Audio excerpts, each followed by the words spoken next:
उदाहरण 1.14 आपके पास है। देखिए, इस क्वेश्चन का बोर्ड में देने का मोटिव ये नहीं है कि आप इसकी कैलकुलेशन करो। इस क्वेश्चन का बेसिक मोटिव ये है कि आप इसके कंसेप्ट को समझें कि इसमें क्या कंसेप्ट लग रहा है। इसकी कैलकुलेशन थोड़ी टिपिकल है, वो कैलसी से सोल्व होगी, डायरेक्ट सॉल्व करके मैं भी नहीं बताऊंगा इसको अभी यहाँ पे, लेकिन इसका कंसेप्ट समझना जरूरी है आपके पास। कंसेप्ट है कि तेल की एक बूंद पर 12 इलेक्ट्रॉन के बराबर आवेश है। तेल की एक बूंद है और उस पर कितने आवेश हैं? 12 इलेक्ट्रॉन के बराबर। तो बेसिकली आपने कंसेप्ट क्या देखा, Q बराबर कितना होता है? N ही होता है। और N कितने देखिए 12 E, तो आवेश का मान क्या है? 12। और चूंकि इलेक्ट्रॉन बोले हैं तो आवेश कैसा होगा? माइनस का होगा। तो हमने क्या किया, एक तेल की बूंद ले ली और जिसका आवेश कितना मान लिया? Q, और कैसा है? माइनस का आपके पास है। ठीक है। अब बोला ये एक स्थिर विद्युत क्षेत्र है। विद्युत क्षेत्र का मान दे रखा है 2.55 गुणा 10⁴ न्यूटन पर कूलाम में संतुलित अवस्था में बनी रहती। तो हम एक विद्युत क्षेत्र बनाएंगे। विद्युत क्षेत्र बनाने के लिए मैंने 2 प्लेटें ली धातु की। एक प्लेट पे ले लिया धनावेश, एक प्लेट पे क्या ले लिया? धनावेश, और दूसरी प्लेट पे क्या ले लिया? ऋणावेश। और इस स्थिर विद्युत क्षेत्र में संतुलित अवस्था में बनी रहती है। संतुलित अवस्था का मतलब क्या है? ये चीज़ समझिए कि अगर ये तेल की बूंद है तो इस तेल की बूंद का कुछ द्रव्यमान अवश्य होगा, और वो द्रव्यमान कितना मान लिया हमने? m। और ये विद्युत क्षेत्र है आपके पास। विद्युत क्षेत्र कहाँ से कहाँ होता है? धनात्मक से ऋणात्मक। तो ये विद्युत बल रेखा है E, धनात्मक से ऋणात्मक की ओर। यदि इस बूंद का द्रव्यमान m है तो उस बूंद पे पृथ्वी अपना आकर्षण बल लगाएगी और वो बल कितना होगा? mg के बराबर। अगर पृथ्वी इसको नीचे खींचेगी तो ये जरूर नीचे गिरेगा, हवा में संतुलित अवस्था में नहीं रह सकता। इसका मतलब ये है कि जितना पृथ्वी नीचे की ओर खींच रही है, संभव ऐसा हो कि उतना ही बल कहीं इसके ऊपर की ओर भी लगे। भाई जितने से आप किसी चीज़ को नीचे खींचो, अगर उतने से आप ऊपर खींच लो तो इस पर परिणामी बल कितना हो जाएगा? 0। और वो कौन सी अवस्था में हो जाएगा? संतुलित अवस्था के अंदर हो जाएगा आपके पास।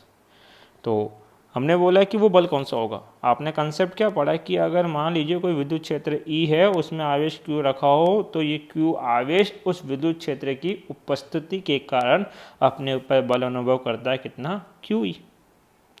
तो ऋणात्मक आवेश है तो ऋणात्मक ऋणात्मक क्या होगा? प्रतिकर्षण। और ऋणात्मक ऊपर प्लस में क्या होगा? आकर्षण। तो ऊपर की ओर एक विद्युतीय बल काम करेगा जो कितना होगा? QE के बराबर होगा। और अगर ये संतुलित अवस्था में है, कौन सी अवस्था में? संतुलित अवस्था में है, तो इसका मतलब है कि Fe का मान और mg का मान अवश्य क्या होगा? बराबर। तो ये बात हम भी बोलेंगे पास कि संतुलन की अवस्था के लिए, कौन सी अवस्था है? संतुलन की अवस्था के लिए आपके पास जो Fe है उसका मान किसके बराबर होना चाहिए? mg के। Fe का मान कितना होता है? QE बराबर कितना हो जाएगा? mg। अब आवेश से विद्युत क्षेत्र है, G का मान 9.8 रख देंगे हम लोग, M नहीं है द्रव्यमान। जबकि हमें एक एक्स्ट्रा टर्म दी है तेल का घनत्व। घनत्व क्या होता है? रो। और घनत्व होता है 1.26 गुना 10⁻³ kg पर मीटर क्यूब है।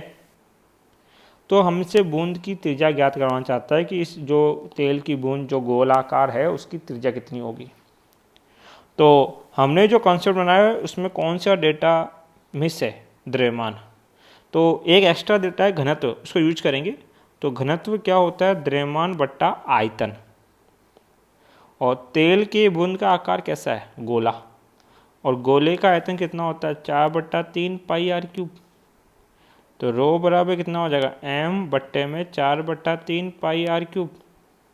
तो m बराबर क्या लिख देंगे? रो 4/3 πr³ आपके पास। ठीक है, तो द्रव्यमान प्राप्त हो गया।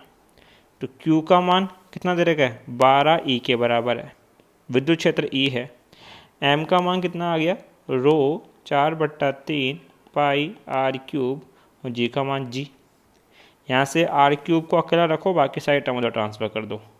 तो ये आपके पास 12E कैपिटल E गुणा 3 बट्टे में कितना आ जाएगा आपके पास? रो 4 पाई स्मॉल g। 4 से काट लो, 4 तिया 12।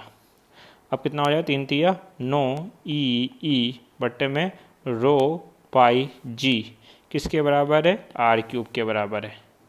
क्यूब उधर जाएगा तो हो जाएगा कितना, 9 बटने में रो पाई जी की होल पावर कितनी हो जाएगी, 1/3। मतलब हमें अब घन क्यूब सोल्व करना पड़ेगा।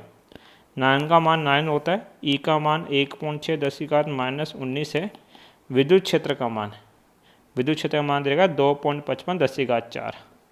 तो 2.55 गुणा 10⁻4 बट्टे में रो का मान, घनत्व का मान रहेगा 1.26 10⁻3, 1.26 10⁻3।